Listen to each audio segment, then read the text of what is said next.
guys, welcome back. I've been dealing with a lot, so sorry if this is not up in time. But today's video, as you can see by the title, is going to be something I feel like a lot of people can deal with, been dealing with, and have dealt with, especially in this current time. And I just came to let you know that you're not alone. So today, if you're new here, welcome back to my channel, Joy Serendipity. If you are new here, make sure you click the like and subscribe button, because I try to make this a place that is always about honesty, healing, and becoming, and that is my goal for this platform. But we're talking about something that we don't prepare enough for, and that is the pivots in life. Not the cute pivots, not the I moved cities and found myself pivot, like everyone deals with that. I'm talking about the pivots that actually shake you, sometimes put you into depression, the ones you didn't ask for, the ones that force you to let go of a version of yourself that you were attached to, the pivots that happen when life looks at you and says, we're going another way. If you are in a season where you are dealing with the unfamiliar, where who you were didn't fit anymore, but who you're becoming isn't clear enough, this video is for you. So get comfortable, light a candle, grab a drink, grab a snack, and stay tuned.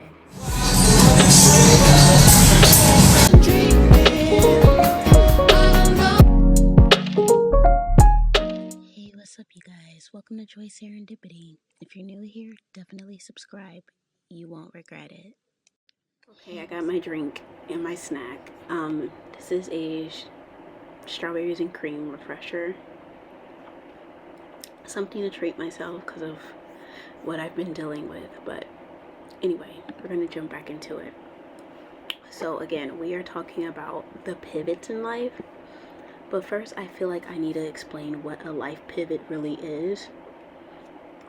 When we hear pivot a lot, career pivot, relationship pivot, identity pivot, no one really talks about what a pivot feels like. Now, a lot of people may think like exercise or like dance when it comes to pivot, which physically and literally that's what it means, but that's not what we're talking about. I have notes for myself just in case. So a life pivot is that moment in life where the plan you the plan that you planned for, it dissolves. It was a plan that you trusted so deeply and like you thought was going the right way. It dissolves into thin air. The timeline that you believe, it suddenly collapses. The identity you built no longer protects you. That's what I mean when I say pivot. It's when life quietly, or sometimes not quietly, but like violently reroutes you. And here's the truth. Most pivots are born from loss. Turn the air down. Most pivots are born from loss. Loss of a relationship, loss of a dream, loss of a friendship, loss of a job, loss of a family dynamic, stability, safety, or the version of yourself that you thought would be predictable. Pivots are very uncomfortable because they expose you. They strip you of your certainty. They ask you to like stand naked in who you're becoming. And I feel like that's scary for a lot, trust me. Like when life throws you curveballs, it's very scary. But it's something that we all have to deal with. So I feel like grieving the life that you thought would be is important. And that part matters because no one tells you that you're allowed to grieve the life that didn't happen. You're allowed to mourn the version of yourself that felt secure, the future that you imagined, the relationships that you thought would be with you indefinitely, the support you expected but never received. I felt that, especially recently. A pivot often comes with like a silent grief. And because it's not always tied to death, people don't validate it. But grief is grief. You'll go through the stages even when you don't physically lose somebody. You'll go through the stages if you're still having grief. Sometimes the hardest part of a pivot isn't moving forward. I feel like it's letting go of the life that you like rehearse in your head, like you had it all planned out. Trust me, I'm a type A person, like I understand it.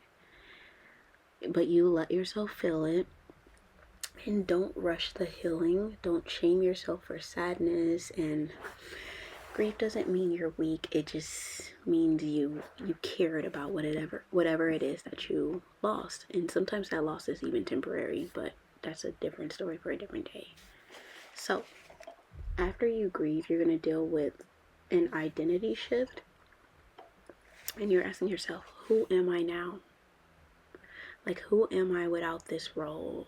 Or who am I without this person? And who am I now that my dream didn't work out? And like, who am I when everything I used to lean on is gone? And this is where many women panic. I mean, like, a lot of people can deal with this, but I'm speaking specifically to women. Society teaches us to attach to our worth, to our roles, and I so desperately hope that changes, because you should not be attaching yourself to your role. The good daughter, the successful woman, the fixer, the chosen one, the strong one. But pivot strip titles away like that. And here's the reframe. You are not losing yourself. You're meeting yourself without survival mask. The pivot isn't punishment. It's initiation. I know that sounds weird, but it kind of is. Like, it's initiation before you meet who you're supposed to be, without the mask that society forces you to take. So, sorry, I'm out of breath.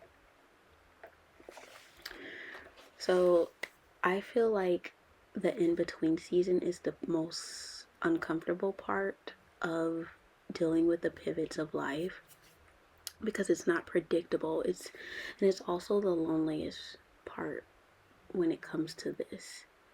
Like, the in-between season is the season where you've outgrown yourself, sort of, but haven't fully stepped into the new one. You guys know that Britney song, Not a Girl, Not Yet a Woman? That's literally what it is. So she was a genius in writing that song. Make sure you check it out. But yeah, it's, you've outgrown your old self, but you haven't really stepped into your new one yet. You're not through the initiation, and it's you not feeling stable, and everything feels quiet or sometimes chaotic. This is often when loneliness hits the hardest, because a lot of the times people don't understand what it is you're going through, or they pretend they do, and they make it worse by saying the wrong stuff. I digress. Your friends don't get it. Your family may not support you. You may feel misunderstood and unseen, or like behind, or like you take 2 steps forward and 4 steps back. Like, a lot of the times you feel like in that season, like you've undid what you worked so hard to like accomplish. The in-between is sacred though. This is where clarity forms and your discernment kind of sharpens. This is where you learn to like sit with yourself. And in the beginning, it can feel kind of lonely in a sense, because you start losing people left and right. But this is where you truly learn yourself. Not everything needs immediate answers. Not every pivot requires instant action. And sometimes it's the lesson in patience, which is one of my biggest weaknesses, because I'm so used to like, oh my goodness, can you hurry up and get to like the lesson I'm supposed to learn, or like where I'm supposed to be in life. But yeah, the in-between is sometimes it's rest, and it's also learning yourself again, because you're gonna have to relearn who you are in this new season. So I say that. But I feel like another thing that isn't talked about is control versus surrender. Most suffering during pivots come from trying to control the uncontrollable. Raise your hand if you have that problem. Me, I don't control people because I know I can't. I try to control situations or like outcomes, if that makes sense. But a lot of times it doesn't like play how it's supposed to be. So that's what I'm learning the hard way and working toward. But yes, we're sometimes in asking ourselves, well, why is this happening? How do I fix this? What's the next step? How do I stop being uncomfortable the quickest way? But pivots ask a different question. Can you surrender without giving up? Surrender doesn't mean like passivity. It means releasing like the illusion that you can force life back into old shapes.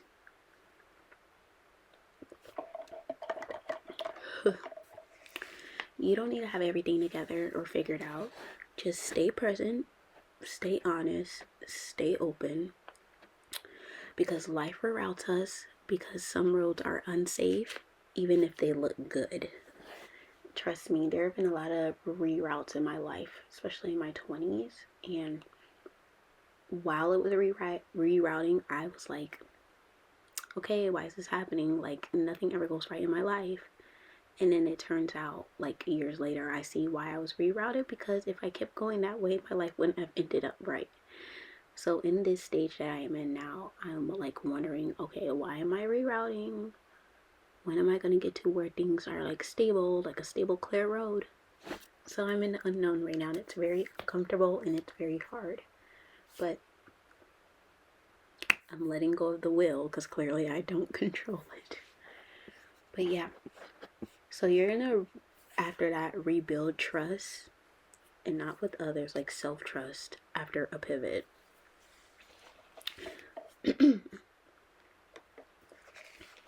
After a major pivot, many women lose trust in themselves, and like you think, I should have known, or I picked wrong, or I failed, or why did I make a mistake? I wouldn't be in this place if I didn't make that mistake. But listen, you made the best decision with the information and capacity that you had at that time. So you need to remind yourself that. Growth changes perspective, and healing also will change your standards and your boundaries, and awareness changes direction. Instead of blaming yourself, ask, what did I learn from this? What did I learn from this pivot? What did this pivot like reveal to me now that I am where I am and this pivot brought me here? What am I no longer tolerating? Rebuilding self-trust starts with compassion. Talk to yourself nice. Talk to yourself like someone you love, because you should love yourself. Honor now and honor how far you've come, and respect your resilience. That's what pivots teach you often. So I would say with the pivot, you're also turning your pain into purpose. Many of your greatest contributions will come from your pivots. I've always said most of my creativity has come from my lowest points in life. Hold on, I actually can show you. Give me a second.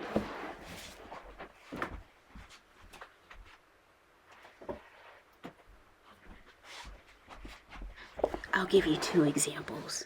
Most of my greatest things have come from my pivots. My 2 books, there's pain in these books. I released it. I feel better, but had I not pivoted in life, I would not have my work that I have now. So that heartbreak, that softened you. That betrayal, that sharpened your boundaries. That loss, that taught you so much. It taught you independence. That pause, that taught you presence. A lot of people aren't present in life. They're just going through life quick without slowing down. Your pain is not random. Your pain is, though, it's information. you don't need to monetize it all the time, okay? So I have these, but a lot of the stuff, like letting loose, I don't monetize it because it's just my way of like releasing the pain. You don't always need to monetize your pain. You don't need to explain your pain all the time. But one day, you may help someone simply by surviving your pain. Purpose isn't always loud. Sometimes it's quiet alignment. And I feel like there are practical ways with dealing with your pivots in life. Like I can give you an example that I do. These are like ways that I ground myself and support myself through my pivots, because it does get rough and it feels very lonely. So I journal a lot. A lot of my stuff in these books, I'll put it in the description, are from my journals. Just edited a little bit to sound nice instead of scribble scrabble. You can create routines. Like stability heals our nervous system. You gotta remember that. You also need to limit your outside noise. Not everyone deserves access to you in this time. And you don't need to listen to everyone's opinions, because a lot of the time it's coming from the peanut gallery who's never been in a situation you've been in. Move your body. I do yoga to stretch because I do get very tight. I'll do Pilates, go hiking.